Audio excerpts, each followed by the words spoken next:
Vous êtes branchés sur la radio Campus Unikin, la radio du savoir, sur 107.6 MHz, votre radio. Vous écoutez la radio Campus, Alma Mater, c'est l'heure du journal.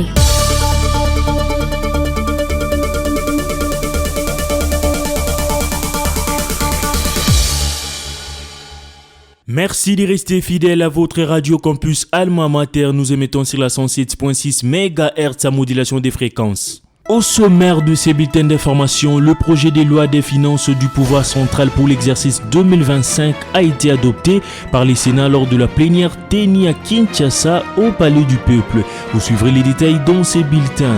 Quelles sont les techniques et les stratégies pour gagner de l'emploi et devenir incontournable en informatique? Voilà l'objectif poursuivi par les étudiants de Math Info de l'Université de Kinshasa. Ils ont organisé les journées informatiques à l'Unikin. Le recteur de l'Université de Kinshasa, le professeur Jean-Marie Kayembe, a pris part à cette activité. Vous suivrez les détails dans ces bulletins. Reporté plus d'une fois, attissant une attente incommensurable et culturelle, l'inauguration du centre culturel et artistique pour les pays d'Afrique centrale s'est fait finalement ce 14 décembre. Tous les signaux sont au vert en ce jour ô combien symbolique pour la République démocratique du Congo. À la présentation de ces bulletins d'information, Glodave Boloy. Comme annoncé au sommaire, le projet de loi des finances du pouvoir central pour l'exercice 2025 a été adopté par les Sénats lors de la plénière tenue à Kinshasa au Palais du Peuple.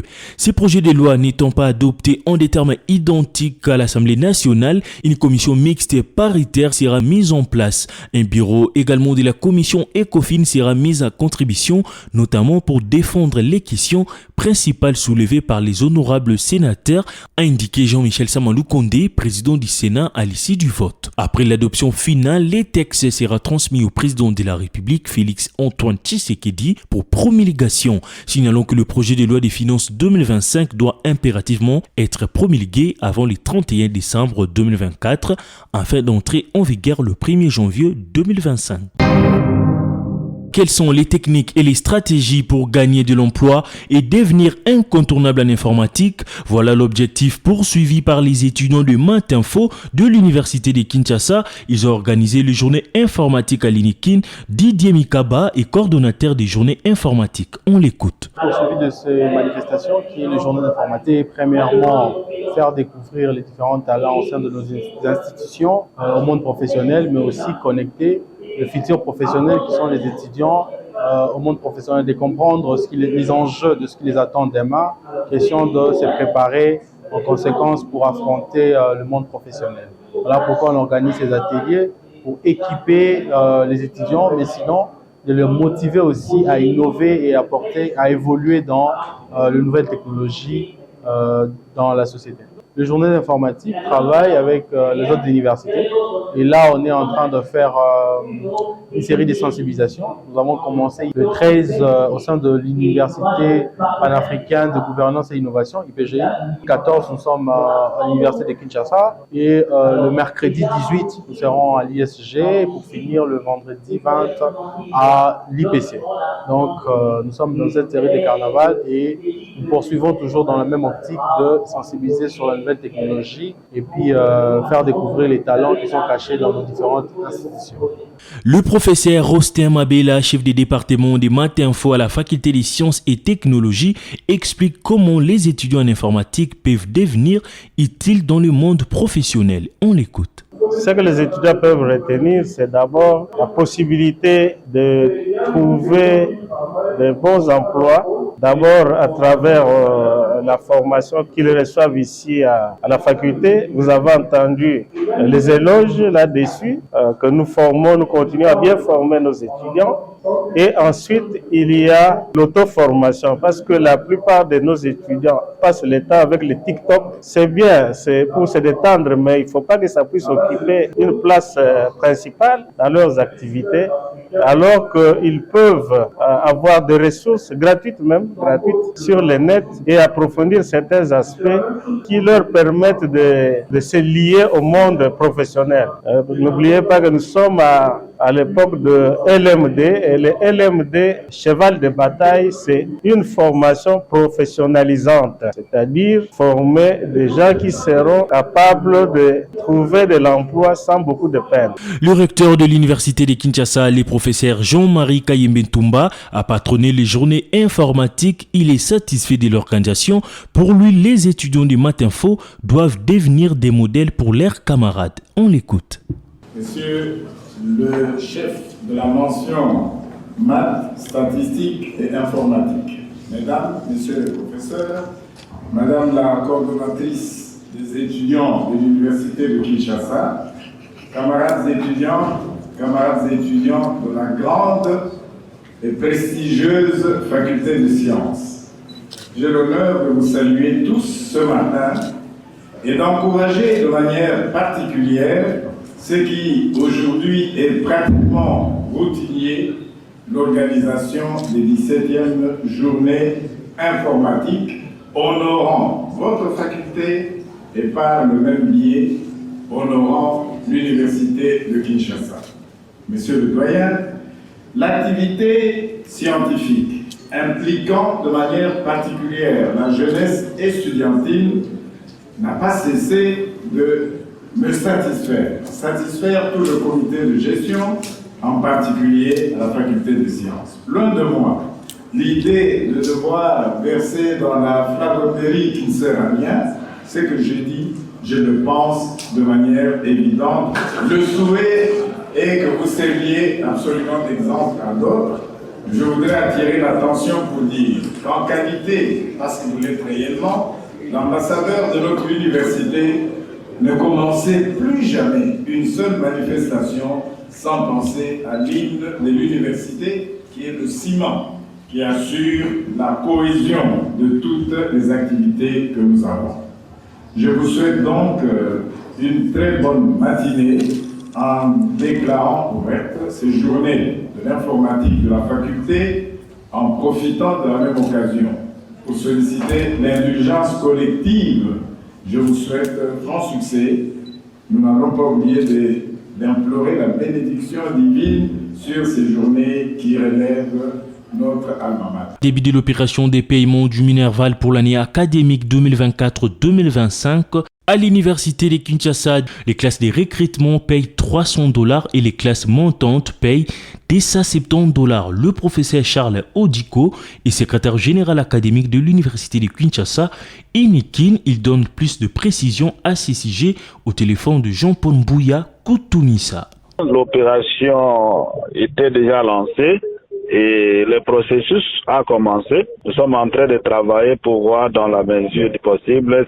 La majorité, ce sont des débutants et vous savez qu'avec les débutants, les problèmes d'adresse ou obtenir les numéros identifiants permettant d'aller payer à la banque posait légèrement un problème. Mais nous avons des services qui sont en train de les aider à identifier les différents endroits où il faut remplir telle ou telle autre information. Mais il faut retenir qu'on paye chez Rawbank, Equity Bank et Access Bank. Il y a un communiqué qui sortira incessamment incluant l'Access Bank. Pour les classes de recrutement, on a accordé un délai de 1 mois, donc jusqu'au 30 décembre. Et pour d'autres promotions, on a accordé 2 mois parce que certains avaient de petits problèmes de recours et consorts. Tenant compte de ça, et donc nous avons accordé 2 mois en janvier. Et aujourd'hui, les étudiants peuvent retenir que le montant du Minerval, c'est combien pour les classes de recrutement? C'est $300 qui est payé en une tranche, et pour les promotions montantes, $270 à payer à 2 tranches. Et il faut souligner que les étudiants qui payent, même pour les nouveaux venus, ils ont la possibilité d'habiter les homes et s'éviter les embouteillages et tout autre désagrément de route, bénéficier des conditions maximales en payant tout simplement $180 pour toute l'année. Des propos recueillis par Jean-Paul Mbouya Koutoumissa. Sous le haut patronage du président de la République démocratique du Congo, Félix Antoine Tshisekedi, un colloque national de l'enseignement supérieur et universitaire sera organisé du 16 au 17 décembre 2024 au centre financier à Kinshasa sur les thèmes les étudiants congolais, moteur des développements agricoles et d'entrepreneuriat. La ministre de l'enseignement supérieur et universitaire, professeur Dr Marie-Thérèse Sombo, invite tous les membres du corps scientifique, académique et les étudiants à ces programmes. Le président de la Commission électorale nationale indépendante CENI, Denis Kadima, lors de la réouverture officielle du centre électoral Bosolo à Kinshasa, a annoncé que le premier résultat des élections législatives des circonscriptions de Masimanimba et Yakoma seront publiés dès la soirée du dimanche 15 décembre. Les détails avec Divine Mbala. La Commission électorale nationale indépendante a annoncé qu'elle commencerait à publier le premier résultat des élections législatives des circonscriptions des Masimanimba et Yakoma dès la soirée du dimanche 15 décembre. Cette information a été communiquée par Denis Kadima, président de la CENI, lors de la réouverture officielle du centre électoral Bosolo à Kinshasa. Le président de la CENI a affirmé que ces dispositifs renforcés par deux avancées technologiques visent à réduire les tensions et les malentendus autour des résultats électoraux tout en offrant un accès direct à l'information pour tous les électeurs. Cette initiative s'inscrit dans la volonté de la CENI de répondre aux critiques concernant la transparence et la traçabilité de résultats, notamment après les perturbations enregistrées lors des élections de décembre 2023. Denis Kadima a rappelé que les difficultés rencontrées étaient souvent liées à une faible sécurisation du matériel et à de pratiques malveillantes impliquant certains candidats et inciviques. La CENI appelle les acteurs politiques et les citoyens à mieux comprendre et respecter le système électoral pour garantir le succès du processus démocratique.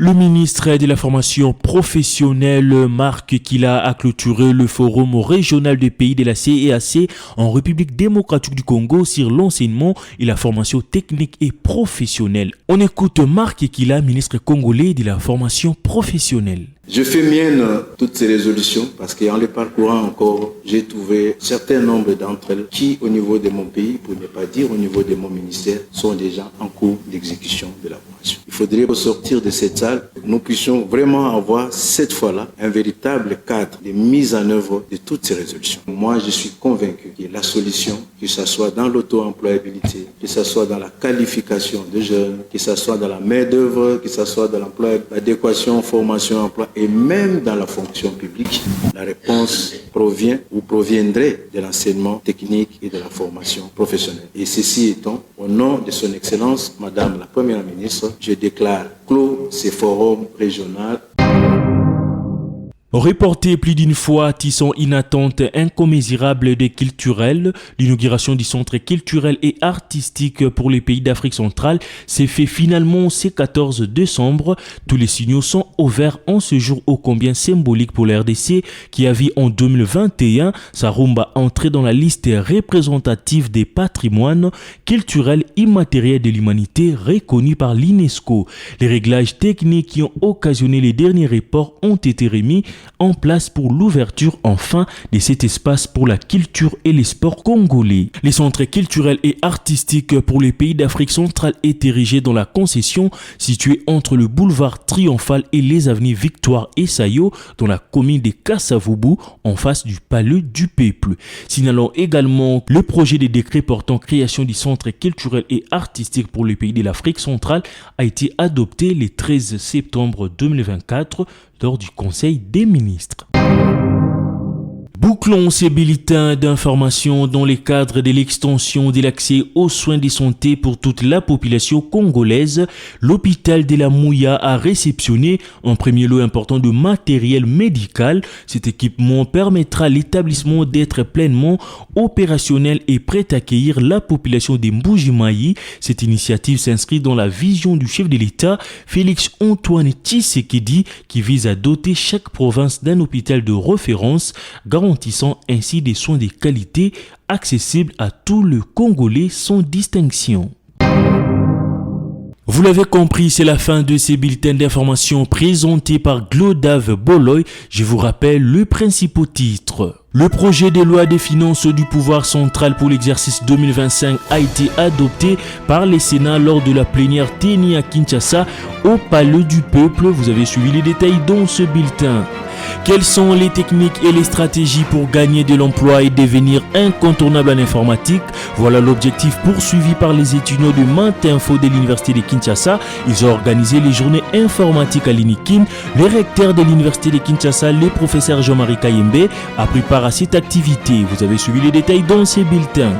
Reporté plus d'une fois, tissant une attente incommensurable et culturelle, l'inauguration du centre culturel et artistique pour les pays d'Afrique centrale s'est fait finalement ce 14 décembre. Tous les signaux sont au vert en ce jour combien symbolique pour la République démocratique du Congo. Vous avez suivi les détails dans ces bulletins. Concours rédactionnel Jean-Paul Mbouya Koutoumissa, Jonathan Kachama, Divine Mbala, à la réalisation Emmanuel Boutella.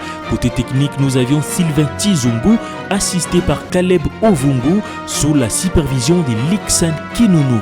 Restez branchés sur la 107.6 MHz, la Radio Campus Alma Mater, la radio des hommes intelligents.